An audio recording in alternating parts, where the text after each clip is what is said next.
The good old clap, take one. That's right. How many of you knew what you wanted to be when you were 7 years old? I did. I wanted to be world champion. Hey, is there honesty involved in this podcast? Can we be honest? You can shut your fucking lips. And then I'll just say, put them up, what? Let's go. He's like, you look too pretty on the wave. Get ugly. We can talk about DMT if you want. I thought we were boxing.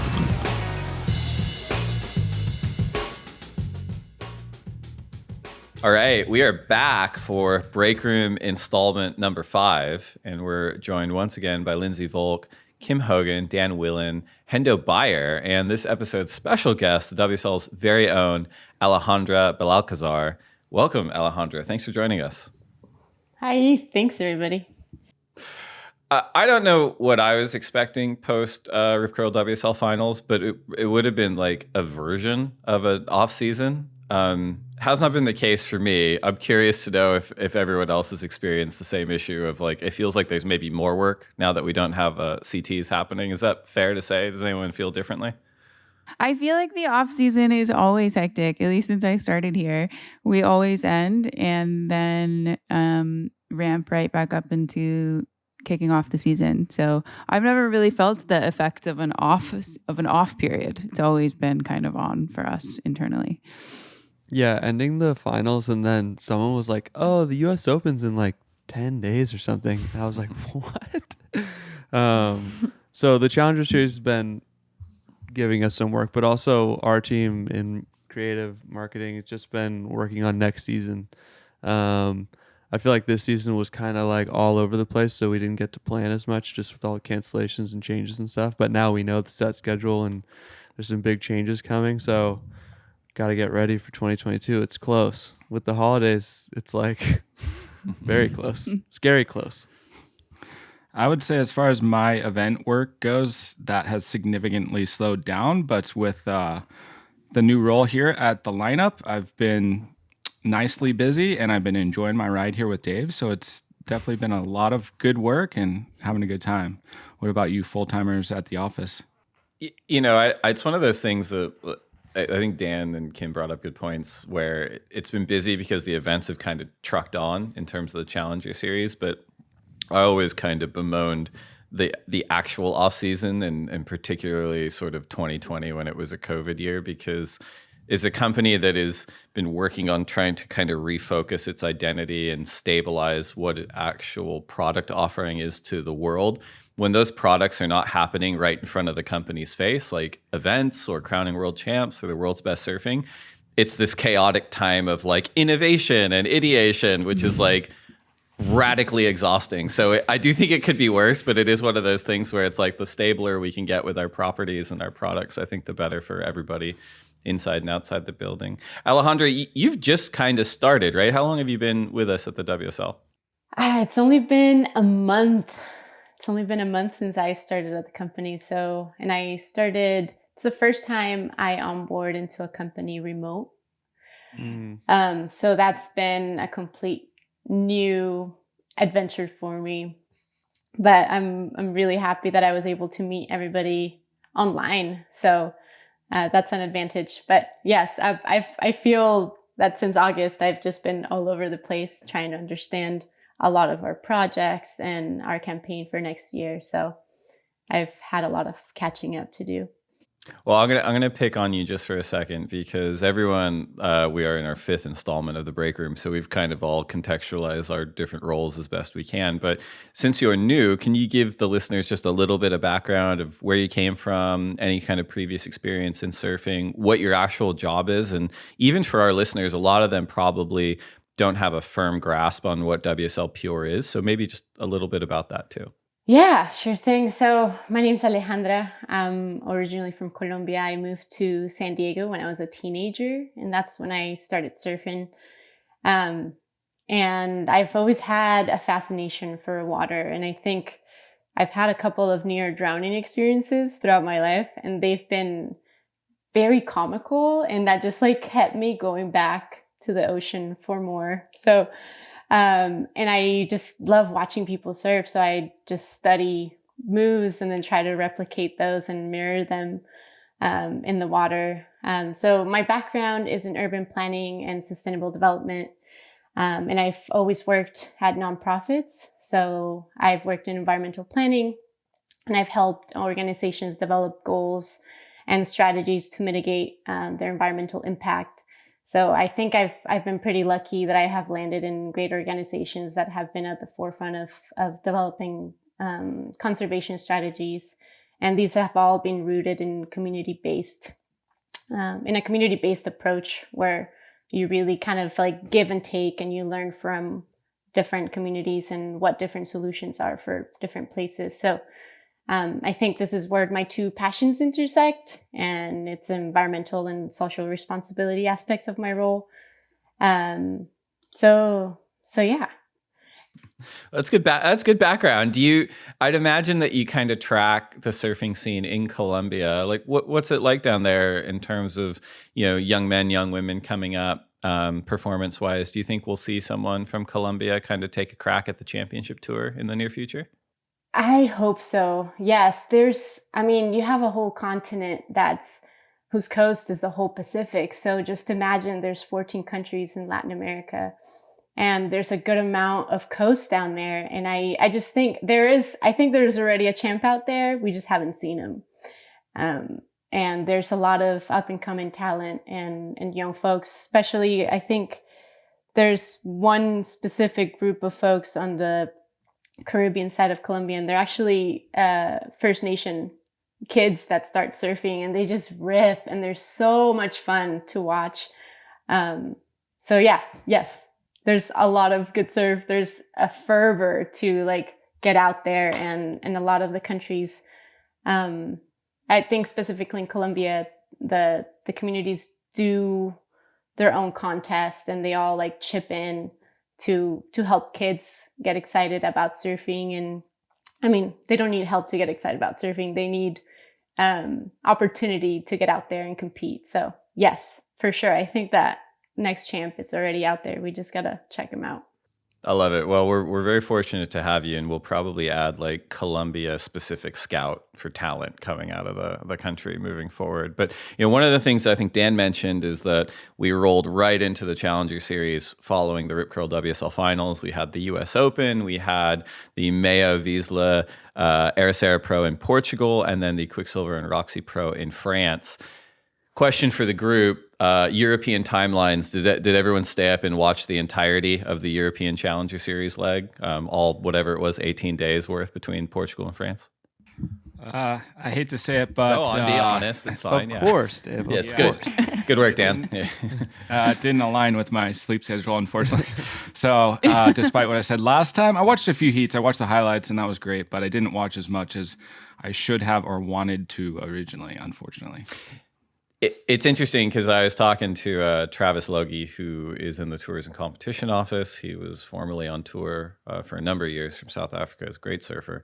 And we kind of joke that he's got a bit of a hex on him because anytime we send him to an event, CT or whatever by himself, the waves don't often turn up. But he also sort of said, look, like these Challenger Series events run at like so many more days than a championship tour event. So if you're going to Ericeira, yes, it's a world-class wave, but there's so many tides you have to surf through. There's so much maybe potentially like slow days in terms of swell. And similarly with France, where like the tidal coefficient could be like 14 feet.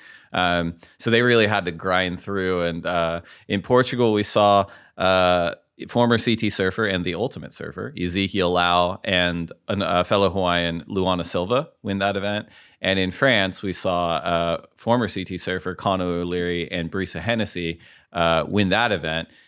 Going back to the design question, I think this relates to Colombia and Alejandra as well, where the idea, right, behind our new three-tier system is to have a really broad base of regional events filtering up sort of opportunity for surfers from different regions into this Challenger Series. And I think, even though COVID's sort of a unique year, like the design is kind of working. You have someone like Brisa Hennessy who fell off of the championship tour after Mexico, went on to the Challenger Series, has already done so well that she's locked in her qualification for the 22 championship tour. And she hasn't missed a season. So I do think parts of it are working. Are there any kind of other observations or thoughts or even challenges to that rose-colored lens version of the Challenger Series right now?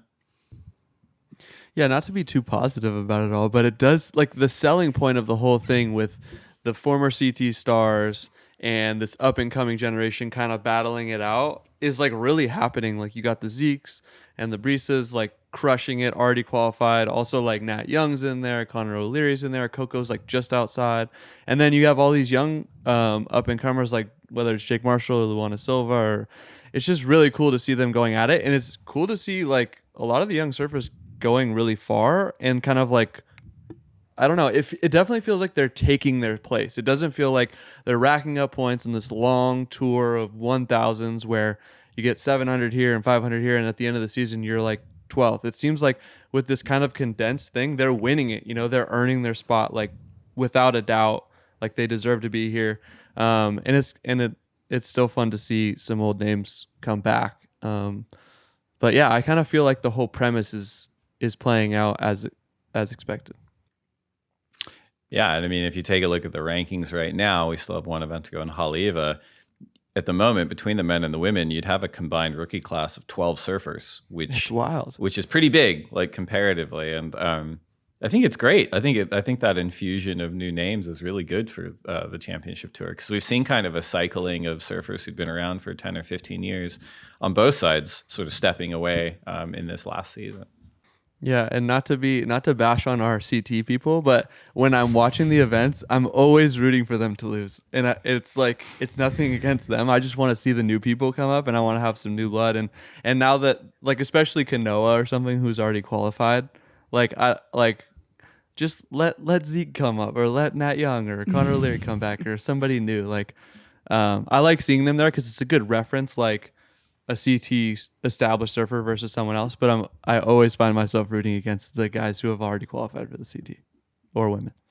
On the contrary, it's like, if they can beat these guys or girls in heats and they are succeeding, I mean, then it'll give them that boost of confidence when they need it, when they get to the CT, and I can imagine, be a lot more, I don't know, go into the gates like kind of like Morgs did, with that confidence going into that year. Totally. And I mean, it is interesting too, and whether this remains the case or not, but specifically on the women's side, you've got some very young women that are currently in the top 6. You know, Sawyer Lindblad and Caitlin Simmers in particular are just sort of in their mid-teens. Surfing, we often say, even on this podcast, is a community obsessed with the cult of youth, but an ongoing topic, regardless of who we're talking to on the pod, is sort of, is that a good thing or not? And you know, Lindsay Kim on the women's side, you know, what are your thoughts on just young women kind of qualifying for the elite level at that age, you know, in the mid-teens, and what are the pluses and minuses, if there are any? That's a super loaded question. I think that I feel like I talked about this maybe last time or a couple of times ago, but the thing that stands out to me most is that you don't see any 15-year-old boys, young men qualifying. These are all young women who are, like you said, super young. Like, I don't know what any of you guys were doing when you were 15, but I was not achieving great things. And so I think it's really notable, and, you know, I don't know what it means, but I think that there is a certain level of maturity and sort of grit that you have to have in order to be doing anything at this level. Nevertheless, sort of, you know, I feel like Katie Simmers beat so many women who have been long established, even on CT. When I was watching the US Open, it was nuts.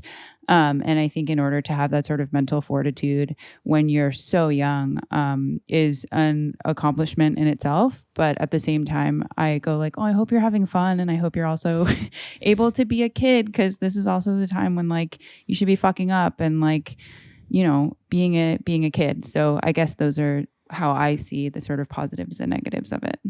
Mm-hmm. Yeah, I mean, I would agree with that. I think that there's something to be said around, it's sort of polarizing, like, are the women and the men, or, like, you know, the young women and the young men approaching things differently? Is it like a psyche question? And I don't have the answer to that. But I think that, the more dynamic part of it is sort of what Kim was saying, everything that comes out of it. You even think from a fandom perspective, and it changes the conversation and it changes the landscape, where if you're then another 15-year-old girl, it's exciting to see that opportunity out there. But I totally agree. I think that this idea that they are just kids is so important. And so I think that that's sort of on the industry to interpret and ensure that it's not being taken advantage of and trying to become, too much of like a commercial opportunity. I think that that's something in all industries where you need to be conscious of what's the task at hand here and just like let it be fun and let it be exciting. And as long as it's that, then it's this really powerful moment and it's extra special for everyone involved. It's an interesting way to look at it, and I'm just sort of racking my brain on the men's side over the last several years. The qualifiers in that 17 to 18 year range: Jeremy Flores, Adriano de Souza, Kano Igarashi, Kaloe Andino, Gabriel Medina, Felipe Toledo. I'm sure I'm missing a few, but we're not talking like 14 and 15. We're talking like 17 and 18, which even then, like there was a whole process of they actually have to apply for an exemption to join the championship tour because they're not of age. And in all those cases, they received their exemption to do it. But yeah, I don't know. It's very, very tricky. Like 14, 15 seems really, really young. The comp on the women's side, I think Caroline Marks qualified at 16, maybe slightly younger, but she had a great network in terms of people around her and like traveled with her family, and they went out of their way to take care of her. And yeah, it's tough. Like, I mean, I could speak for a lot of people in the surf industry who have confided this to me, not so much about these young women, but just in terms of young people in general, where they don't feel that collectively the surfing industrial complex is mature enough to take care of young people like in superstardom. And there's so many of them coming up. And to Lindsay's point, it is really, really appealing because these young people are often patched into new and exciting, media exposure platforms, social media and whatever else. And you look at someone like Sky Brown and she's getting a ton of attention and she's a marketing asset compared to someone who's like fully matured adult who maybe just doesn't have that kind of social media following. So it's this delicate balance. And I do think the WSL probably should have a role to play in it in terms of taking care of young talent if you're going to be having a platform where they come on there. I think that sort of an interesting parallel is we talk about, the cultural roots of the sport, which of course has across so many different cultures, et cetera. But you specifically think of Hawaii and this idea of family there, it being so different than in a lot of cultures where everyone's an auntie and everyone's an uncle. And it's much more this idea of it takes a village to raise. It's really interesting to think about what sort of lessons could we learn if we leaned more into that idea and really, you say like as our role at WSL, like what can we do? Could it be reinforcing this notion on tour that it's that like village, it's that family, so that across all ages, it's more of this comforting environment, et cetera. Along those lines, Dave, like when you've seen really young people, like the ones you named, the guys maybe 17 or Caroline at 16 or something, when you see them qualify, when they get on tour, like, is there anyone who comes and kind of like takes them under their wing? Like, is there anyone that like you pair someone with someone to be like, hey, follow this person around and like show them where to go and show them, like, it feels like you qualify, like say you're Caitlin Simmers or something and you're about to qualify in Haleiwa or something, and then you have to go surf pipe in like 1 month. Like that seems so overwhelming. Is there any way that you pair them with an older vet to kind of like show them the ropes, or is it up to them, dog eat dog? Certainly not formally, and I think even during this podcast and talking to people that did the tour in the 70s and 80s and even the 90s, it was so dog eat dog that even if you were qualifying as a young adult, no one was looking out for your interests, right? Because you were there and there was only so much pie. And if you did well, it meant that someone didn't. And there was a ton of psychological warfare that happened outside the water and inside the water. And people are still traumatized by it. And I'm not saying that to kind of sensationalize surfing in that way. I just think it was really Wild West in those eras. I think it's gotten a lot better, but there is nothing formal in place. I think when Adriano qualified, he he tapped into the Brazilians on tour, who in some cases were 10 or 15 years older than him. And that was something he had to seek out. I think that the companies themselves in identifying talent, like Jeremy was part of the Quicksilver program, still is, patched into, the sort of the higher ups at Quicksilver that looked after him. That's not all necessarily there anymore. But it's just an interesting thing to have to think about, because no one wants to see someone struggle, especially someone that you want to elevate to the very top of your industry or sport. And you want them to get there as healthy as possible, both physically and emotionally. And yeah, I just think it's something we all have to kind of consider moving forward. And I do think, and I don't know some of these young women that we're talking about on tour right now that well, but I am under the understanding that they have good kind of networks around them, both between their supporters, sponsor-wise, as well as their families. But who knows? I mean, we may end up in a Taj Burrows situation where, Taj qualified when he was, I think, 17 or 18 and said no. I think he said no because he didn't feel like his surfing was ready. But it's two things. Like, I think your point on Pipeline's perfect. Like, just because you're on the Challenger Series as a mid-teen and beating championship tour surfers in certain conditions, like being thrown to the lions in sort of the scariest wave on the planet for your first championship tour event's radical. That's a radical thing to have to go through, even as an adult, let alone a teenager.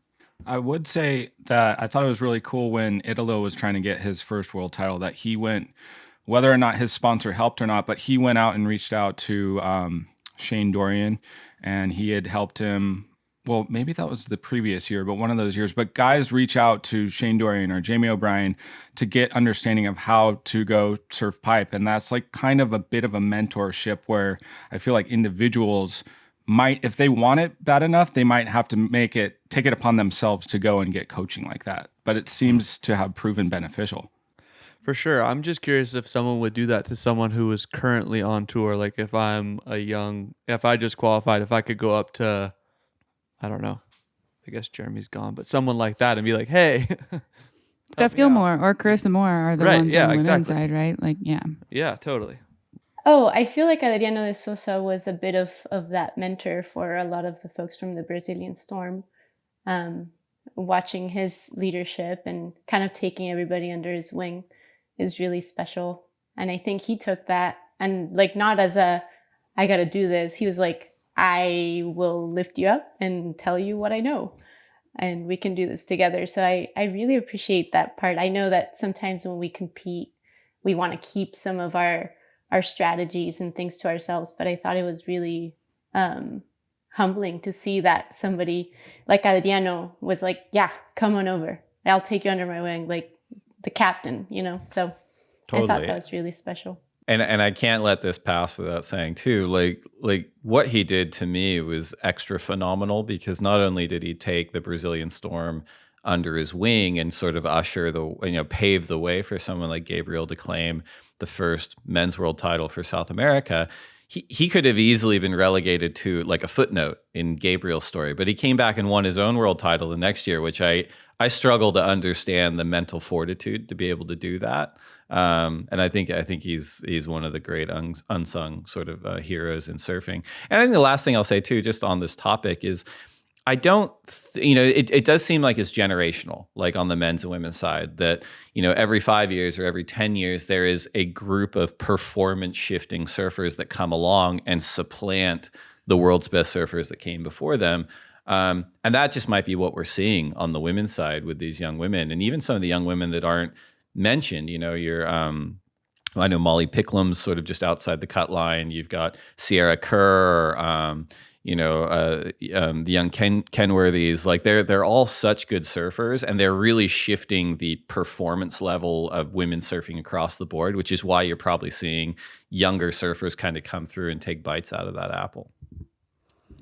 I think just to qualify this conversation as well, it's interesting. I remember in your conversation with Kalohe, he was talking about surfing with Griffin and how the transition of that sort of like seeing like surfing with him, beating him every time they're out in the water, et cetera, and then slowly realizing like, oh shit, he's really good. And then that dynamic of like, there's this competitive nature of course, you don't want to be beaten by all of the young kids. And so I thought it was, interesting to have that and then go into the US Open where, of course, like Chloe was competing too. And then Griffin won, but Chloe was one of the first guys to run out and cheer him up on the beach. So there's this notion of like competitiveness and mentorship, but then the parallels of where does the line get drawn when there's that age gap of someone actually being the child, and should people do a little bit more? So like we're all for the competitiveness 100%. That's what makes it exciting, but it's what you're saying around like the due diligence sort of. Well, we have one more Challenger Series event to go, and we're going to get to that. But first, we're going to take a quick commercial break to get a word in from our sponsors. We'll be right back. All right. So as we highlighted, really the only story happening at surfing at this point is who's next. Who is next for the Elite Championship Tour field in 2022? And all of that will be decided at the upcoming Haleiwa Challenger Series event on the North Shore of Hawaii, which starts at the end of the month.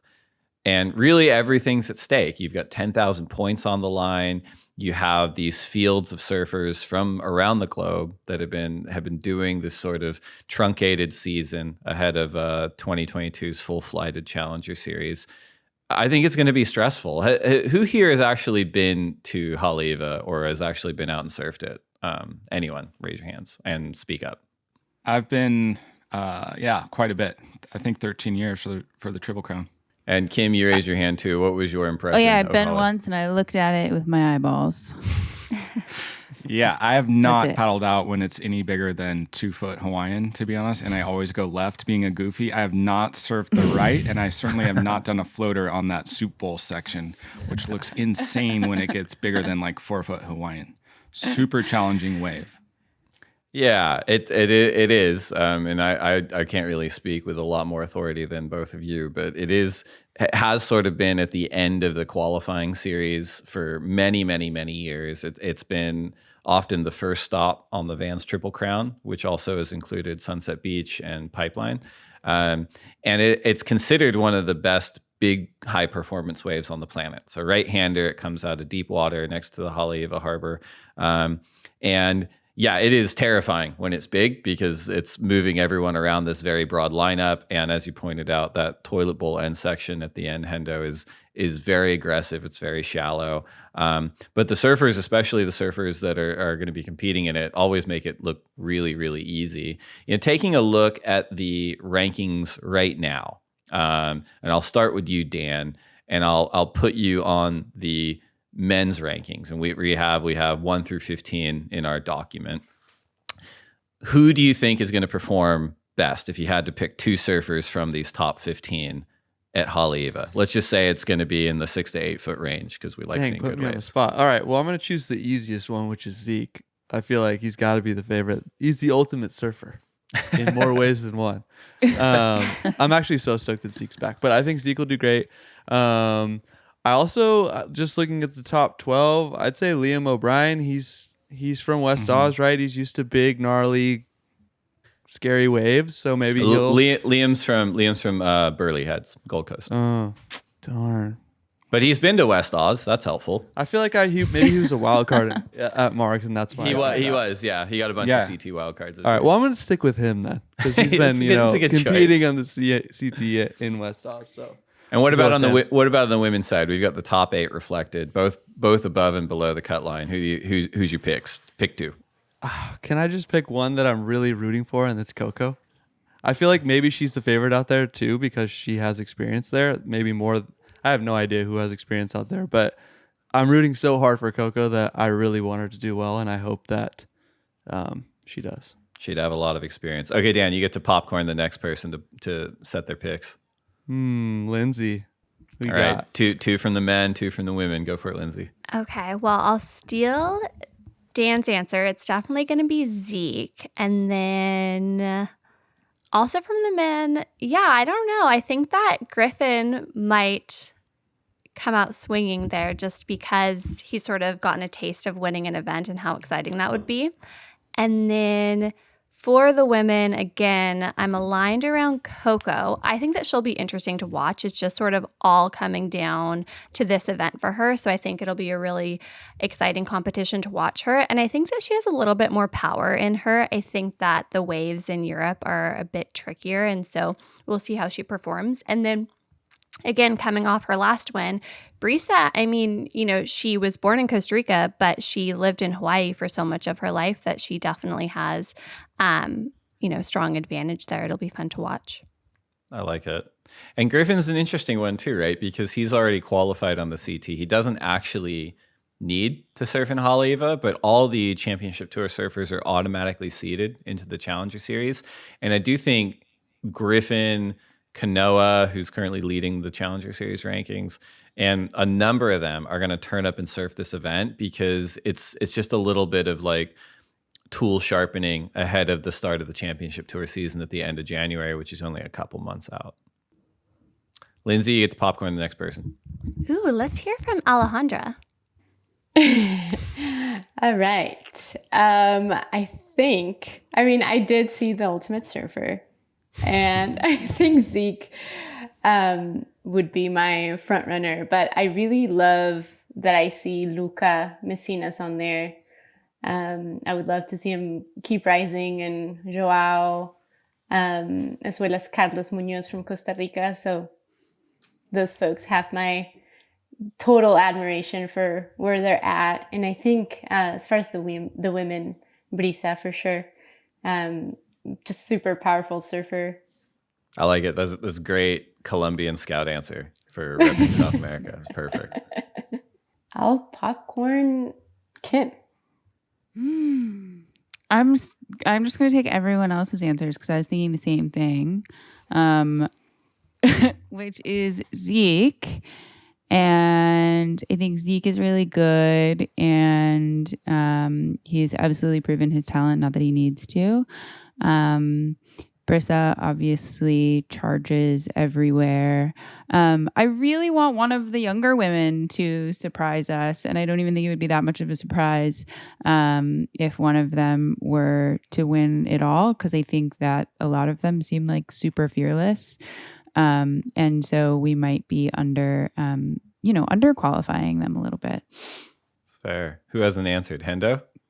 Yeah, last but not least, I was going to say a lot of the similar ones, but I'll just be different because I'm a weird guy, so I'll just say the opposite. But I'm going to go ahead and say Imai Kalani DeVault. I was really impressed with his surfing last year and this year. When I look back at the Triple Crown last year and think about all the news feeds that I did, his name always came up for one of the local guys. He's really good at Haleiwa.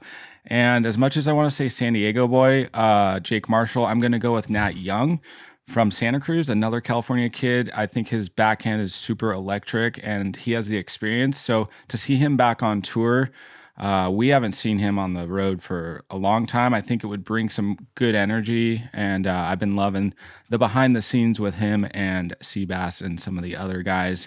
As far as the women go, I think Coco is so experienced all over the North Shore. And I remember back when she was qualifying at the age of 17, I think it was, her boosting this air during a final. I think Carissa was in the final and Lane as well. I always remember her surfing at Haleiwa very well. So I'm rooting for Coco. And I too think that Brisa has a great chance. And Gabriel O'Brien, local cards too. So I think it'll be fun. I'm excited to see. There's so much history there, and to have Haleiwa be the final event rather than the first of three, which as much as I miss Triple Crown, I think Haleiwa is definitely a proving ground when it comes to getting to that next level to the CT, having it being that final boss. Love it. Dave, is everyone there yet? In Hawaii, kind of training or getting ready? I feel like the Challenger Series went so fast, but now they have a month to kind of prepare, which... It's a good question. I don't know. I think you'd probably have a mix of people that are turning up. The Pacific Northwest has opened up. Waves are coming. Waves are already there in Hawaii. So it's a good place for people to train. I know a few folks on the CT that have gone over for a few swells already just to kind of take advantage. But also, just because of COVID and the challenges with traveling, you have people kind of scattered to the four winds at the moment. I know that a bunch of Australians who, because Australia has been very hard to get back to, took an extended time in Europe and have been working through that. And I'm sure a lot of other people, just because they were on the road for a bit, took advantage to get home in the weeks before they head over to Hawaii for this last event. Gotcha. All right. Well, the Haleiwa Challenger Series event will start on November 26th, and everything is on the line in determining who will be next on the championship tour in 2022. The event will be streamed live at worldsurfleague.com. Do not miss it. We've got one more juicy topic as well as our listener questions, but we'll take one more quick break to get another word in from our sponsors. We'll be right back. All right, so we're coming back from break, and we introduced Alejandra at the top of the episode and highlighted that she's a relatively new member to the WSL, working with WSL PURE. One of the major projects that we are continuing with is the WSL's We Are One Ocean campaign, and now it includes a United Nations Biodiversity Takeover. Alejandra, can you explain the background for We Are One Oceans and how that's going to be applied to the UN Biodiversity Takeover? Yeah, so first I wanted to give a shout out to John and Emily, who have really spearheaded the continuity of PURE. So just as a background for folks, PURE stands for Protecting, Understanding, and Respecting the Environment, and PURE is the nonprofit of the WSL. So the idea here is to inspire, learn as a company, help educate, and empower folks to take the spearhead of ocean protection. So this is starting with the global surf community, and WSL PURE is specifically focused in the climate crisis, plastic pollution, and ocean health. So for the UN Takeover, we have a super unique opportunity to connect with a global audience. And if folks would like to follow the UN Biodiversity account, we'll begin taking it over on November 8th. So as a part of a global community, as surfers and as ocean lovers, the ocean is, from what we all know, it's more than what we see on the surface. It's more than just the waves. For the WSL, it's the arena, it's the office, it's the inspiration. So all of the really romantic parts of surfing is like what I would love to help protect. So for the We Are One Ocean campaign and taking over the UN Biodiversity IG account is to help inspire the global community and the global surf community to protect and conserve our one ocean. This has been a year-long campaign all throughout 2021, and this is leading up to the UN Convention on Biological Diversity. So with this, we're calling on world leaders to adopt a target at the 2021 United Nations Convention on Biological Diversity to protect and conserve at least 30% of the global ocean by 2030. So our hope is that world leaders are really inclined and driven by science and facts, and lead this initiative by creating an inclusive process that really embraces a lot of the stakeholders and the communities that are really overburdened by climate change, and it considers the ocean's value to the peoples of every nation. You know, it's interesting because PURE as a program was first launched, I think, back in 2014 in conjunction with Columbia universities, and it's evolved quite a lot since it was first launched.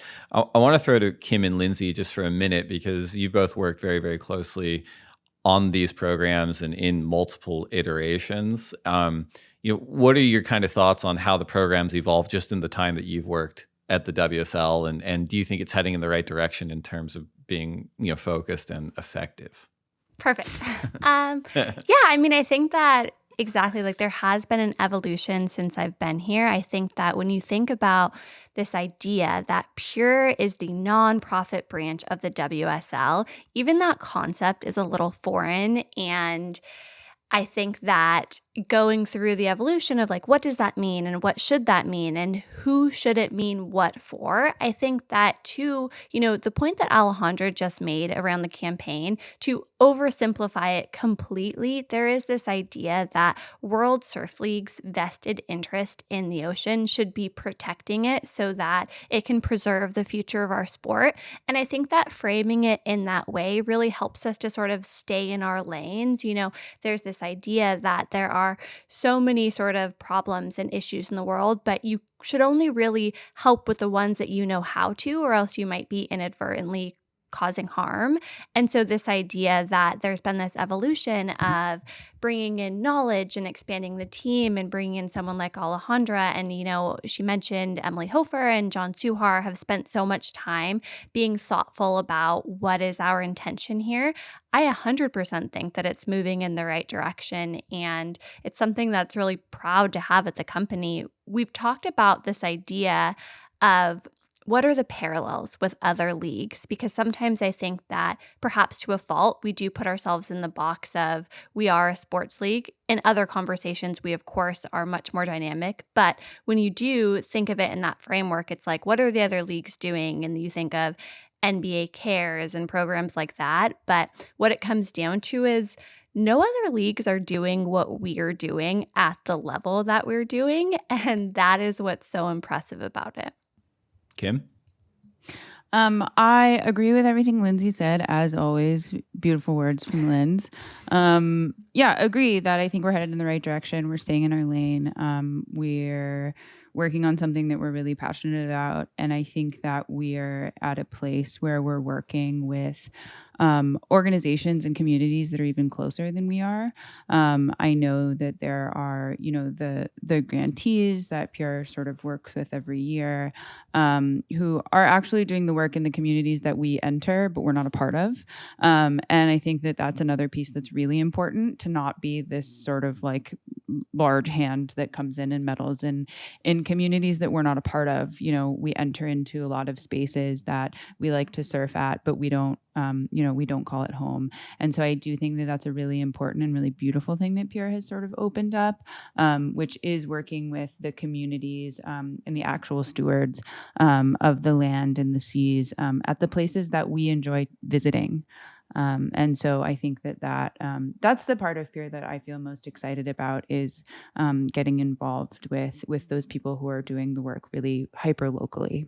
I think those are really good points, because I do remember sort of in its infancy, there was a general call to like, well, the WSL is going to save the ocean, and it's like, well, are we? Like, I don't know if that's what we're good at. I mean, how can we kind of contribute collectively to improving ocean health? And I think that sort of coincided with the WSL understanding what it is, in the sense of we're a platform, and our opportunity is just audience, and how can we amplify the work that others are doing in this space who are subject matter experts and really make a difference. And yeah, it's something that it makes sense in hindsight, but I think just sort of orbiting it for those first few years, just understanding the competition in the ecology space of all these programs are looking to kind of get their foot in the door, or looking to take credit for arguably what they're doing. But it also sort of rubbed up against other programs, ours included, in the past, where it was like, well, no, we're doing this, not you. And I think that was just an identity thing we had to work through. And I feel like we've gotten so much better at that, because we actually understand how to help in a really positive way. And none of the previous attempts were misplaced intentions. It was just sort of identifying what we can really do. And I think this UN Biodiversity Takeover is just another example of that. Going back to Alejandra, where can people kind of find out more about this and participate if they want to in this takeover? Yeah, absolutely. So I think first would be to follow UN Biodiversity account on Instagram. And it's literally, that's the name, that's the handle, UN Biodiversity, and then WSL PURE. So we'll be taking over from our main channel, from the WSL channel, but starting November 8th, we'll begin the takeover. So yeah, and more on weareoneocean.org as well. We'll have plenty of information on there, and we'll also be delivering our petition throughout the Instagram takeover.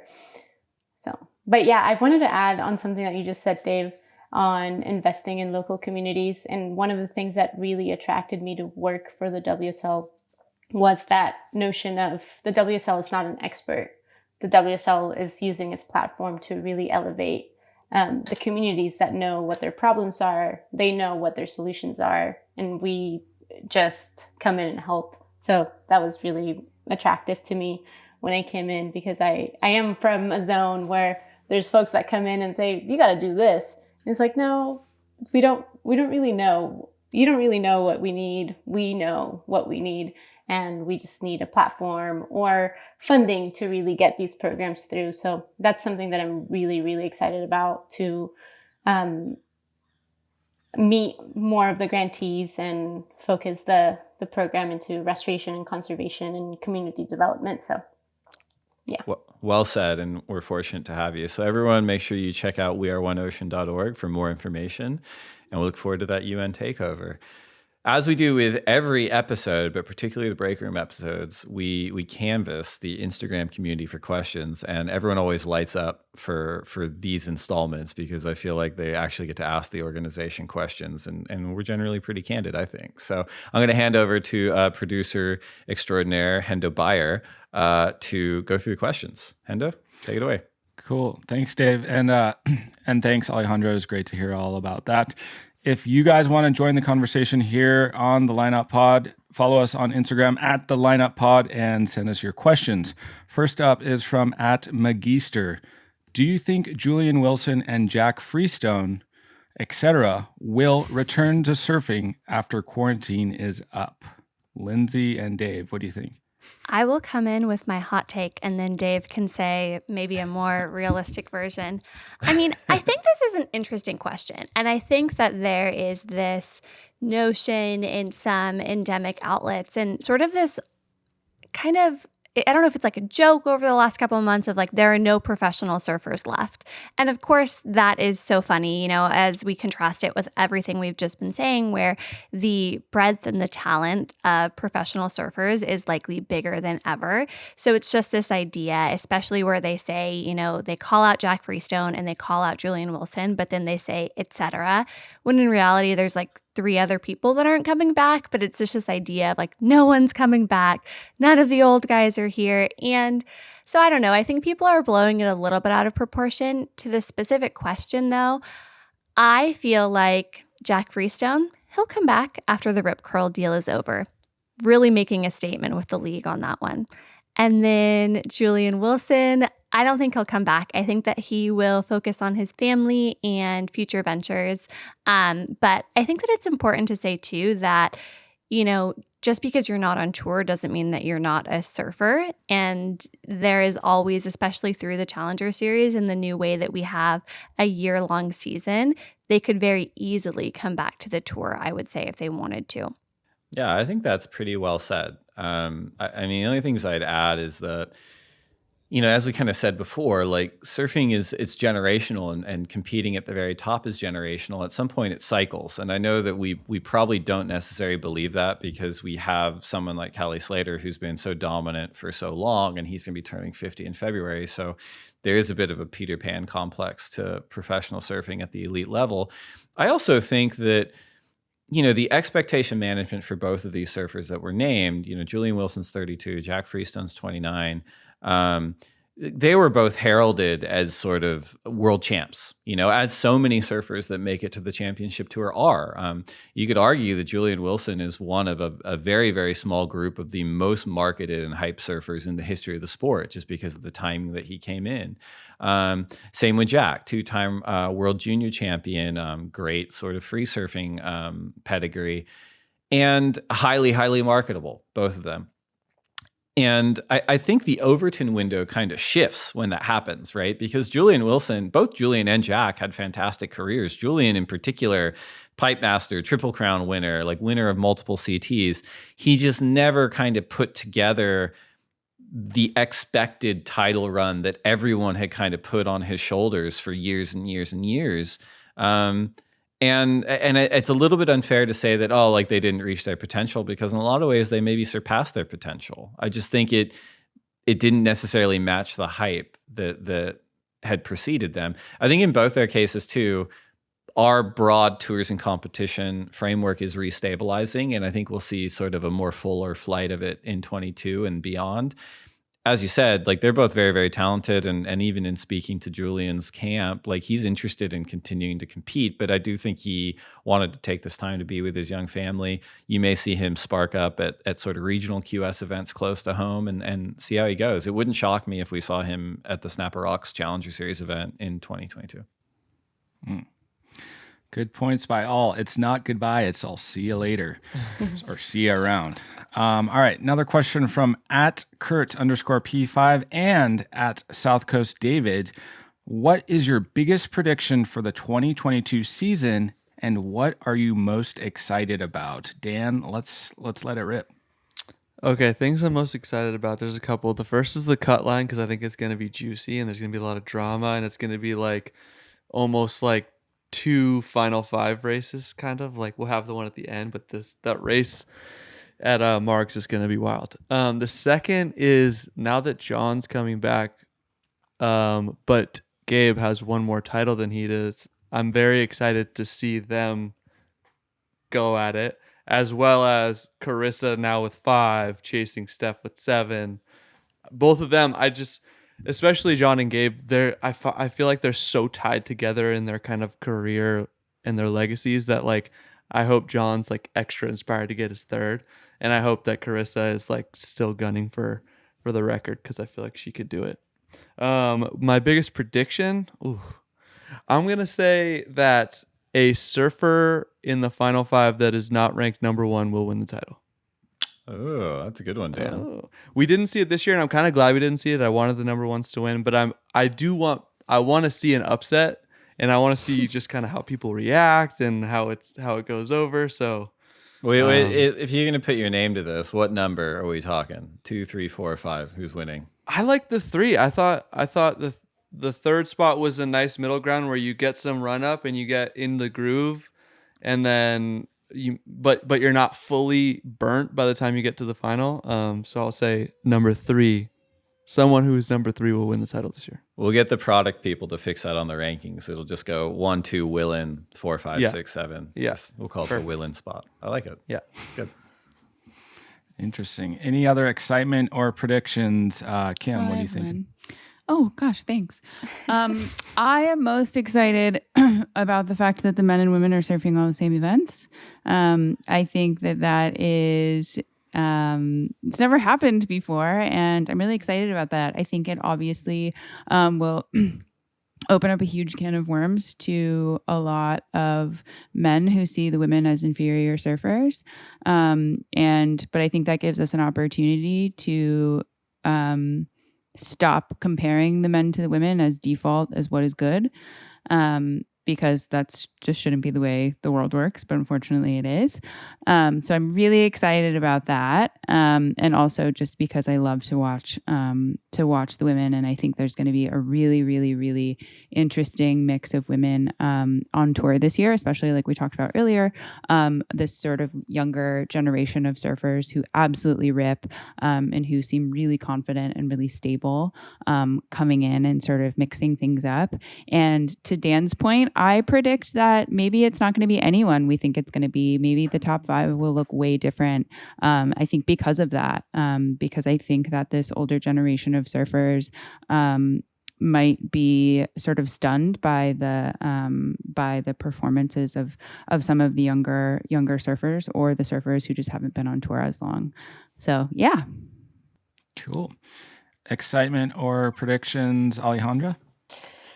Oh, I'm super excited. Kim, I think you touched on a really exciting point for me, is that we'll all be in the same playing field. And as always, like, we've always been in the ocean as women, and the stakes are the same. So it's really exciting to see women and men going to a contest at the same locations. So for the women, I would really personally love to see Jen DeFay. Her surfing's so strong. I really admire and love watching her surf. And I think she's just like super close to a world title, and she's really hungry to win. So that's really exciting. And for the men, Oh, there's so much. Yeah, I honestly can't give an opinion on that. There's so much talent on both sides, but I can't really put a name. I think Morgan Siblick would be really exciting too. Just continue to see move up. Cool. Lindsay? Well, I think that first I'll say that it's funny because we've established I work in marketing. And so when I read the question, I think that my internal responses were much different. And then I heard Dan's answer and I was like, oh, it's like, predictions for who's going to win and who's going to lose. So on that, I will say when he brought up Steph, I've decided I'm giving Steph one more year to impress me. I was drinking the Steph Kool-Aid for a little bit, and as you guys remember, had predicted her to win the finals. She really disappointed me, but if you go on over to worldsurfleague.com, there is an article where she says she's really fired up for the new season. So I'll believe it when I see it. I think that will be exciting. But then where my mind first went is from the fan-facing lens. Like, I don't think the fans are ready. I don't think us internally are ready for next year. It's just such a packed year and such a packed calendar. And it sounds cheesy to say that, but I feel like we can't impress enough how exciting it's going to be it's like we kick off the season. Of course, the events don't span the entire window, but there's no break in between the window from pipe to sunset. And then it's like a week later, freaking Portugal. Like, are you kidding me? And so it's like you go through the season. It's super exciting. Then we have 8 Challenger Series events, and intermixed with that, we have, this idea we've talked about. The regional events are getting stronger. The juniors, it's really going to start trickling in. Of course, we've said that will take more time, but there's just so much next year that, I don't want to be too crazy, but I think the fans might even be happy next year. Impossible. That's a crazy prediction. Yeah, that's why I like it. Huge. Tone it down, Lance. I like it. Dave, thoughts? Biggest prediction for the 22 season.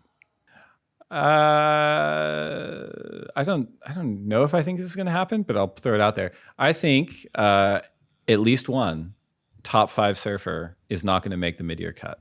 Ooh, dang. Wow, he's bold. Just so all 10 of them can sweat it at night and see what I know. But a safer prediction, I do think we're going to see the best pipeline waves we've seen for the championship tour event in a long, long time. I'm really excited about the new window at the end of January, early February. It's really good for Northwest swells and with more west in it. So I'm excited about that too. And I'm also excited about Garajagon, G-Land coming back on tour. I've never been, but I also never really got to see it because it was a little bit pre-webcast. So I'm just excited to see that wave and see the world's best surfers on it. He reminded me of another thing that I'm excited about, going off of how we've established this is going to be the most exciting season ever.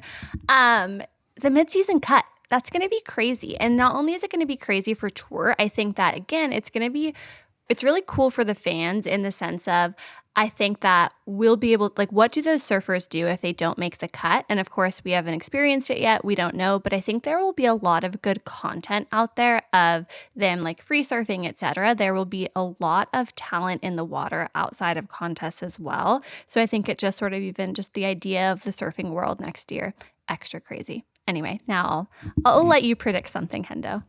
It's a good note. I like that, Lindsay. Thanks. Yeah, I like it too. Well, I was going to say Dave took my excitement as well because being the goofy footer I am and watching the 98 Quicksilver G-Land Pro is one of my favorite movies of all time. I think there was some pretty classic music in it. I just remember Rob Machado and Kelly looking at this wave and being like, oh my gosh, that thing is crazy. So I'm excited for that to come back, and I pray to the Nerdbot gods that I maybe get to go in the jungle with the monkeys and the lions and work the event. You never know. We'll see. But I really think a prediction there would be that I think Tatiana will that will favor her there. I was really impressed with her showing at the WSL finals and how much she's progressed. And she is a tube hunter. She is really good at barrels. I remember her getting a high 9 or a 10 in France one year. And I really think she'll do pretty well at G-Land. So looking forward to that event with much anticipation. All right. Well, that's some exciting and some nice predictions there. We got another question from @Sophia.Barnard. Have you all considered discussing substance abuse / mental health within the community? Kim and Dave, you guys want to answer that? Yeah. I have so many thoughts on this, and so anyone please cut me off if I go long. My first point is that this comes up a lot in Dave's conversations across the lineup. I know that's the reason Carissa was planning on taking 2020 off before COVID. Sage talks about body issues. There's been so many instances where it's been discussed. And I think it sort of always is in the back of our minds because of Andy. And I think that that's also something that's come up on the podcast a lot. And so I think that surfing is, some people in surfing are having those conversations. And I think that Dave is a perfect person to look to for those right now. I think my second of probably 4 points is that if you're listening to this podcast, then you are the community, then you're a part of this community. And I think that it's important to acknowledge that these conversations can happen outside of institutions like the WSL. It's really important that they happen inside of your community also, whatever that looks like. It's not just a professional athlete issue, it's a human issue. Third is that I think on the institutional side, I think that largely surfing brands and sponsors, endemic media and leagues have worked maybe against it or have maybe covered some of it up because it's never been a great look in the past. But I do think that that's sort of making a change. And hopefully it won't have to be sort of athletes putting their entire careers on the line to advocate for themselves anymore. Hopefully it can be sort of leagues taking measures to ensure that people don't have to do that, to sort of put their entire career on the line in order to, essentially save their lives. Fourth and final point being that I've thought about this tons. Third and final point being that I think that there's a funny tension in surfing, which is that the sort of idea of surfing is that like mental illness couldn't possibly be a part of this like really laid back, sexy sort of sport that's based in like this, you like live in a van and you're smiling all the time and you're sort of sunburned. But it's not, that's not really the reality of the situation. The reality is that we're just humans surfing, and these types of issues come up, and there's no shame around being a surfer and a human being with mental health struggles. So that's my soapbox, Dave. Yeah, I don't know if I can do much better than that. I mean, I think, yeah, it's hard to say because we're so entrenched in the surfing community, but I kind of think that conversations around substance abuse and mental health are happening everywhere. In all communities, and probably even more so after the last couple of years.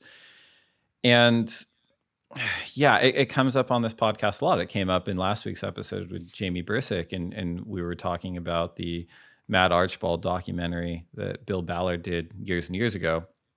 And Matt was kind of a proto version of Andy in a way that he was... He lived pretty fast and loose for a period of time. He was this amazing, transformative surfer.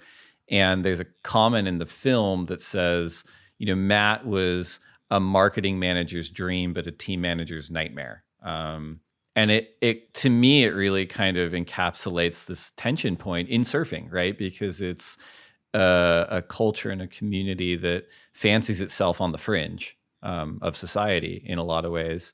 But then has the institutions built on top of it have this weird insecurity of being accepted by the mainstream. And for decades, that manifested, as you pointed out, Kim, in sort of covering up substance abuse issues or disregarding mental health in the sense of like, well, how do we market the dream while acknowledging the nightmare? It's like, but that's just sort of life and humanity. And I think that tension and that paradox for a number of years did a lot of harm. And I kind of like to think that in addressing it, we're moving to a place where we can be better balanced and honest about it. But yeah, I mean, it is claimed a huge amount of victims. I'll stop short of saying disproportionate because I don't know compared to other communities, but it seems very high in surfing. And I don't have all the reasons or answers why, but I think the more people can talk about it and the more people can address it and the more people can treat others with humanity in dealing with it, whether they're elite level professional surfers or just someone that you know at your beach, I think it's really important. Agreed. And thank you both for your responses there. All right. Flipping the script a little bit, we have a new question from @NoahPurington. Will WSL join the Metaverse? Lindsay, what do you think? Interesting question. Oh, sorry. Hold on. What's the Metaverse? Sorry. It's like Mark Zuckerberg's new thing, isn't it? I'm glad that you said that, Hendo, because Mark Zuckerberg did not invent the metaverse, but that's why it's in the zeitgeist right now, because Mark Zuckerberg is talking about it. I'm actually I'm not the expert on this subject, so I don't know, but it was in what's the author? Not Ray Bradbury, but it was in someone's sci-fi book a long time ago, and that's where the idea came up. But the idea of the metaverse, I think, again, not an expert, is simply put, it's linked to this idea of, if you think of Web 3.0, which is if we are currently all existing in the technological landscape of Web 2.0, the next lens of this would be going to Web 3.0, where it's much more AI and it's machine learning driven. And so it's basically we all want, there are all those jokes around how if you looked at movies looking at the future, it would say oh, in 2020, there were supposed to be flying cars. I think that it's just moving into this space of what is technologically forward. And when you think of that, there's this idea of having, AR and virtual reality and a more immersive experience for people. So it depends the lens of the question that you're asking of, is WSL good? Sorry, I know we should just cut this all out, by the way. This is great. No, I'm enjoying it. I think this was the question. You're answering the question. I don't think this is unrelated to mental health either. It sounds horrifying. So. Yeah, perfect segue, Hendo. Exactly. Yeah. Yeah, 100%. So press alt delete. There's so many layers to this question. But then there's this added thing of Mark Zuckerberg and what kind of person is he and what is he truly trying to create? So it's is World Surf League going to join this thing that's controlled by one crazy person? I'd like to say no, never. And as Dave likes to say, surfing in general is very anti-institutional. I think that maybe the league has learned that it would be a bad idea to buy into institutions like that. But that's not for me to decide. However, I will say there is this other layer here around technological advancement and how can World Surf League as a league tap into some of those tools. I would love if we were more technologically advanced and able to service our product to fans in a way that's more dynamic. So in that lens, I think there's opportunity, but not in the way that this question's being asked. It's fair to say there's a bit of a gap between what the WSL currently offers from a tech standpoint and the idea that I've just learned about in the metaverse. So we can maybe find a happy medium in there. I'm so confused. I think I misinterpreted the question because I thought Facebook now is named Meta. So I thought they're asking, are we going to join that platform? I was probably totally wrong. I liked your explanation way better. I guess I don't really know either what they meant by the question, but... I like your answer, Lindsay. I'm all for it. Yeah, we're already on Facebook. Like us if you haven't already. Whatever. Yeah. Or tell us to leave Facebook. We're good with that too. Yeah, we can leave too. Yeah, for sure. We got another question from @KSafi. Probably blew that one, but what was your most entertaining interview yet, Dave? Oh, I don't know. I enjoy them all. No, I think I really liked the conversation with Easky Britton. I thought that was really cool. I think if you haven't listened to it, I think people should go check that out. But yeah, I mean, Tyler Wright, Connor O'Leary, Mick Fanning, Nick Carroll. Last week's episode with Jamie Brissick, I really enjoyed. I enjoy all of them. If I have enough time and space to think about what do we really want to talk about and how is it less an interview, more a conversation, and how is it something where we're going to get something deep out of the person. And everyone's so different. They're all, I enjoy all of them. But yeah, those ones, if I have to name a few of them, those are in there for sure. Cool. Yeah, those are all favorites too. Another question from @Corey James Walker. Does the equal pay mean both men's and women's winners receive equal prize money? Or is the prize money a pool split between the 34 men and 18 women? Dave, do you know about that one? I do. Yeah. So initially, I want to say 2014 is when prize money parity came into play. And that's when the men and women received the same average prize per person per event. Now there's the men's fields are 36 men and the women's fields are 18 women. So the actual prize pools were, the purses totals were different, which manifested in sort of different allocations for placing. So the men's first place got a different size check than women's first place. And so a couple of years ago, we evolved that to pay equality. So now every placing on the men's and women's tours receives the same amount. So if you're first place on the men's and first place on the women's at an event, you guys receive the same amount all the way down the line. On this, just to continue that, I'm sure that everyone remembers, all of our listeners, our last break room episode, I had to miss the second half of it. And then when I was listening to it back, there was a listener question around the big checks.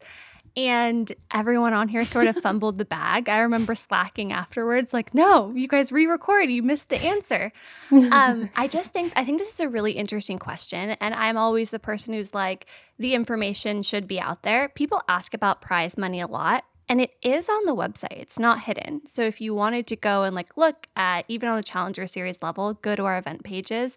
It's listed under a tab that says prizes, and you can see sort of like the levels. I do think that that's an interesting part of the sport, that we put out that information, might as well take a look at it. And then if you're curious, it does, it shows like the man's prize is the same as the woman's, etc.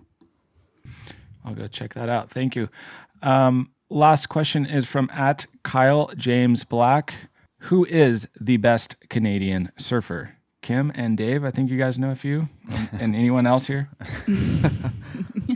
Yeah, I'm a huge Hannah Scott fan.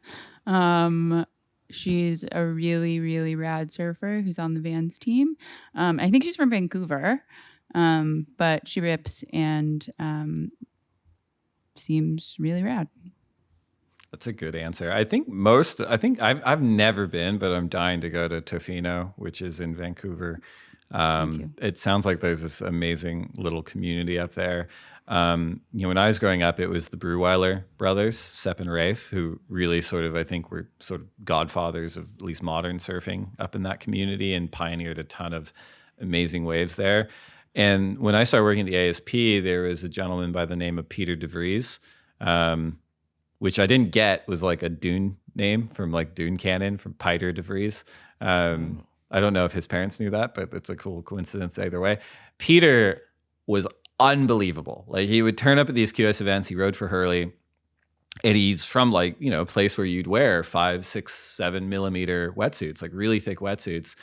And I always thought that it was a little bit like a baseball player where they're warming up with the bat and they have the donut on there, the weight, and then they take the weight off and their like swing is like so much faster. He looked like he was surfing at light speed power anytime he'd come to like lowers for the QS event, where he was basically in like board shorts compared to everybody else. So I thought Peter was one of the best guys I ever saw come out of Canada. And then even, Noah Cohen, who's the Rip Curl team manager here in the US, he's a great surfer. He came from the same community. Like it's a rad community up there. I'd love to get up there and check it out in person. Speaking of Tofino, there's a women's surf contest there every year called Queen of the Peak. And it seems pretty cool. It's not ours, though, so maybe shouldn't plug it. But yeah, we're equal opportunists for opportunity. So I think that's good. That's rad. Right. Friend of the pod, Leah Dawson, I think maybe won or competes probably every year because she's incredible. But yeah. She is a friend of the pod. We should definitely pump that event up. She's definitely a friend of the pod. Yeah. Legend. Cool. Well, I think that wraps it, right, Hendo? Those are the Instagram questions. Yeah, thanks for all your questions. We love getting them. Once again, at the Lineup Pod on Instagram. Send them in for this episode or future episodes. We're always posting on our story, and we love the questions for all of our guests. So thank you to the community. We appreciate it. And thanks to everyone for joining back for the break room. Alejandra, thank you for joining us today. We hope you come back next time. And I think we got one more break room before the year's over. So we'll see everyone before 2022. Thank you, guys.